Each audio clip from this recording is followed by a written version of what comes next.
Fritz, Chill. new touching grass. Every episode the grass is getting a bit longer. At some point we have to mow the grass. Yeah. We have the sun. How are you doing? Yeah, good. I'm actually. Are you enjoying the sun? I'm enjoying this a lot. Yeah. Yeah, I truly am. Yeah. And you? Yeah, it's nice. I think the weather right now is nice because it's not too hot, but it's perfect. We got a sun. We can sit outside, but we're not, you know, it's not scorching hot, as we say it. So it's nice. I'm enjoying it. Yeah, it's much more comfortable than the first times we did it. Yeah, in the freezing cold. You know, when in the snow. Yeah, in the snow. Yeah. And this always dirty bench. Yeah. This setup is a lot better. This is really relaxing. Hey, obviously a new episode of Touching Grass. We're literally touching some grass, which is more about how we're feeling, how we're doing. It's good to be outside for a bit because we've been in the office for the entire day. Yeah. So quickly, obviously we are the Alt Cryptocast. Crypto. Yeah. Bitcoin 75k almost. Yesterday it was 75, now a bit more than 74. Thoughts, feelings? Yeah. It's starting somewhere. It has to start somewhere, right? Yeah. But I don't know. It's still the same range. So unless we start like truly like closing around these levels on the weeklies, monthlies, we go higher. That's when it gets interesting. Yeah. So I feel neutral about it. Yeah. For you? Yeah, it's a bit of the same. I think we've gotten sort of numb to the feeling of what crypto is doing. Yeah. Obviously, when there's a big pump, it still excites me. But like you said, we had a bit of a pump from like 66 to 68 to 70 to 72, now 74, 75. Obviously, a bit of an uptrend, but still in a sort of similar range. So as long as we're not hitting 80, 90Ks, I'm still thinking, okay, we'll possibly go down once again whenever something bad is happening in the world. So it's a bit, you know, you get a bit numb to the feeling of what's happening with crypto. Yeah. Also, alts are lagging a lot still. Yeah, alts are still not doing like anything at all. Yeah. Not really. We haven't had like a decent relief rally or anything. No. Like where the whole floor of all these things just goes like 40, 50% or something. Yeah. Which would be quite nice, but I haven't seen it yet. Yeah. You know what's also interesting, and that's a bit more towards the touching grass, and I'm curious how you feel about this, is that it's, when the markets are hot, everyone is talking about crypto. Yeah. When the markets go down, people get sort of bored of crypto, some leave crypto, but for us it's our job, you know, we do this for a living. So slowly, the longer we get in this sort of boring range, eventually we are going to get bored as well and say, okay, you know, I'm kind of done with the entire crypto story, or almost. And what I'm noticing is that, for example, whenever we start a Touching Grass episode like this, usually we think, oh, we have to do another Touching Grass right now. Yeah. As in, we don't talk that much about crypto at the moment. Do you feel less enthusiastic now to talk about crypto whenever we're sitting here, for example, compared to, I don't know, like 6 months ago or 12 months ago? Yeah, let me think. Yeah, there are like very short bursts where we talk about tokens and opportunities, I guess. But there's two sides, right? Like one side is finding opportunities to trade and to deploy your capital. Yeah. And one side is, oh, I'm genuinely excited about the technology that's being built. Yeah. Those two are kind of somewhat related, but also different. Like I feel like the first part where you were early and you were so amazed by what's being built has been a long time ago. Yeah. I guess Hyperliquid is one of the few things like I'm actually generally excited about. Yeah. But also that's now a quite like already, it's somewhat already carved out what's going to be, right? Yeah. RWAs come into crypto on the crypto rails, and then we get price discovery on RWAs on the crypto rails. Yeah. And it's happening now, which is actually truly amazing if you think about it for like 5 years ago. Yeah. But the prospect of those things happening are actually more excited. Yeah, and then Similarly excited than when it's really happening. Yeah.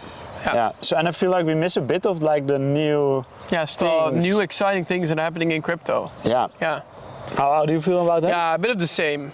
And the reason why I'm asking this as well is also why I'm a bit, what I sort of do like, or I'm a bit proud of as well, is that we are still sitting here. Yeah. And what I mean with that is, I'm kind of excited for when the bull run is going to be here, so that we can finally say, we've been talking about for a long time, and we were still there in the bear market. Yeah. And what I mean with that is, I think quite a few people would have already said, okay, you know, this is not happening. We're going to stop with the podcast. We're going to stop with the content that we're creating because no one's really watching it either way. And then once we get a bull run, we're going to be back and talking about crypto again. And I do feel that it's nice that we are still here and also in a market that's kind of boring are talking about how we feel and what we do. Yeah. And I feel like the ones that are left in crypto would appreciate it as well. Yeah. Oh, yeah. Yeah. Fair point. Yeah, I think so. It's like it's a lot easier to say, let's stop with the episodes like this and we'll come back in 6 months. It saves a lot of time, a lot of editing, a lot of effort. Yeah. Yeah, but it's yeah. How would I feel? I would miss it though. Also. True, but I think most people that have done crypto would do this. Yeah, shift at some point. Yeah. Yeah. Yeah. Yeah. Fair question. Feels too early. Yeah, I agree, and I'm happy that we are still able to do this.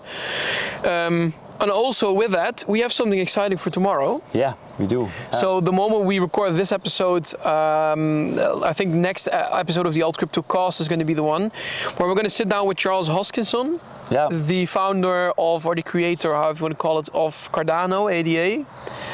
Interesting, he has a new project called Midnight, and we're going to be preparing for that today to make sure that we are prepared for the episode tomorrow. So if you're watching this, then you know, keep an eye out for the next Alt Crypto Cast episode as well. How are you feeling? Yeah, good. Excited?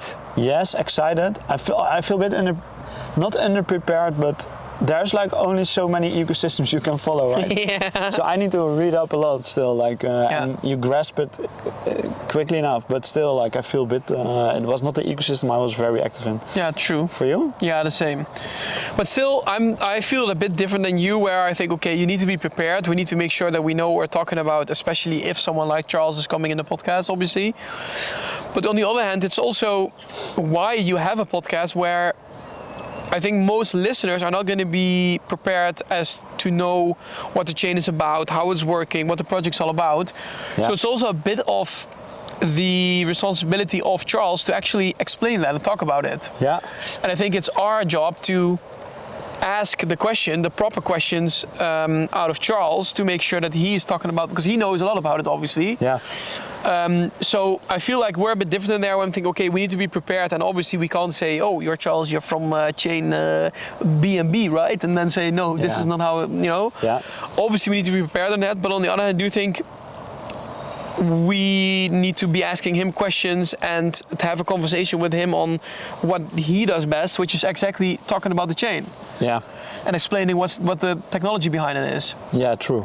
So you know what I mean? So it's But I'm excited. I'm happy to have a guest in the episode as well. Because we had a couple in Dubai like a year ago, 1.5 years ago. Quite memorable ones. Yeah. We were just thinking about one. Yeah. We had Jayan, the Mantra co-founder. We had JP of Proof, Pedro from Wallet Connect. Yeah, very cool guest. Yeah. Do we have another one? Yeah, Armani. Oh yeah, Armani Ferrante from Backpack. Yeah. And now Charles Hoskinson, which is, you know, very nice. And then you said this as well. We need to see if we can find out and do some more research into or reach out to other founders or people in crypto that we want to, you know, find interesting and want to talk about. Yeah. Yeah, and what I feel like this is such a, I wonder how you experience this, but what I always feel like is, okay, these people have been doing quite amazing and hard things, right? Mm-hmm. They solved hard problems, they did hard things. But then also there's always this side, even with CZ, like, I never know if I like CZ for what he did, but I also dislike CZ for things he did. Yeah. And then when you have to interview, like, how critical can someone like me be on such a person in an interview? Like, how do you balance, like, okay, like, should we even have an opinion in what they did, or should we just ask it, or should we only learn, like, what is the...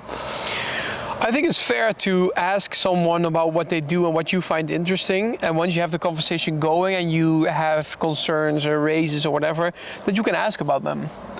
So it's not just in crypto, but it's also with, for example, artists. So people that have created something which are famous for something they created. Yeah. Even there, you're going to have people who like someone, but also people who don't like the person. So you have Justin Bieber, who creates music, just as an example. Yeah.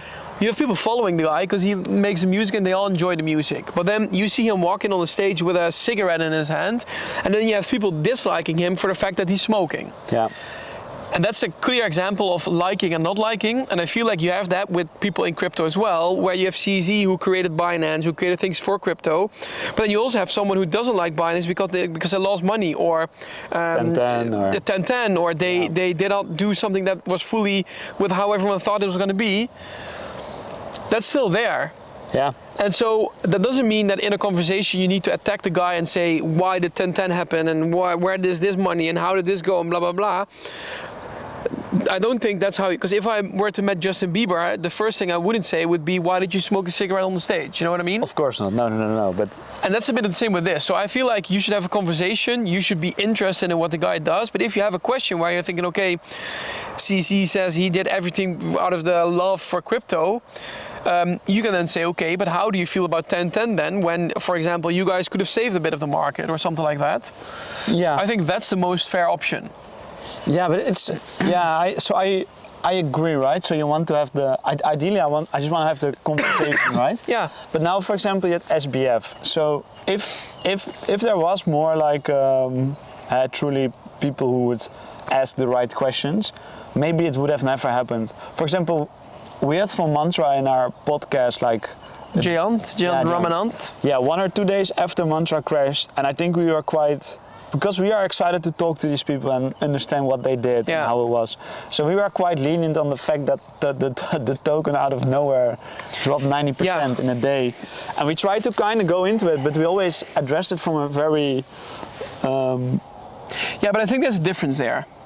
Yeah. Where now you know what SBF did. Yeah. And we have the facts. Yeah. At that time, it was so recent, and we had our concerns, and we said, okay, what has happened here? What the hell? And the guy said, I can't remember exactly what happened. He said something like our market maker triggered a very big sell-off, and then more people started to sell, and blah, blah, blah. Yeah. Which if you look at it now, you would say, okay, that's a very nice story that you said, but let's be honest, that's not how it went, because, you know, what happened with your token? Yeah. So that's how you can say it now, but at that time we didn't have all the facts. We didn't know it yet because it was so recent. You know what I mean? Yeah. It's the same as if you had SBF in the time when he was actually doing all the shady stuff. We didn't know. So you can say, okay, what is the shady stuff that you're doing, but you don't know all the facts, so you can hardly attack the guy for it. So 1010 for CZ, if you now look at it, I don't know exactly what happened, but they triggered some sort of sell-off as well, and they might have been able to change it a bit.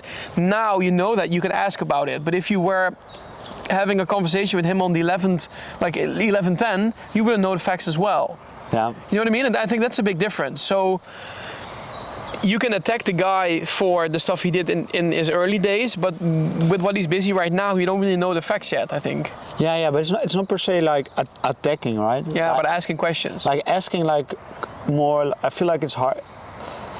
I'm quite like, I rather just stick to the interesting things like, hey, what are you building? What's the new technology? What's the thought Why are we behind going to use it? Yeah, all the nice things. But then I also wonder sometimes, hey, should we ask like truly hard questions? Yeah.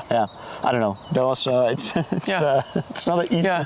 I think we need to be critical, but we also need to be open for the conversation people are having. I think that's a sweet spot. Yeah, I agree. Yeah, but back to Charles, I'm very excited actually. Yeah.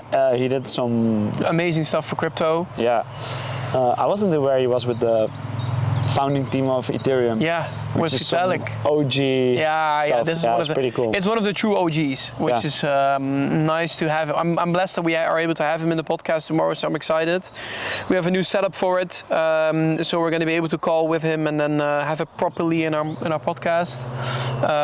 Excited to see what the community is going to say about it as well. And then let's see what other people we're going to get in the podcast in the near future. Yeah.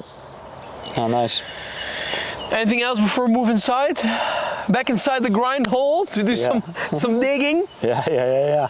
I mean, I like it here. You hear the birds, Fitz? Yeah, I know you want to do some birding. Yeah. Do you know what bird this is? No, I don't. No, I still need to buy the binoculars. I went with my friends. It's, no, I don't know. I don't know. It's nice. Yeah, it's nice. You like it, right? Yeah. Okay, Fitz. Yeah.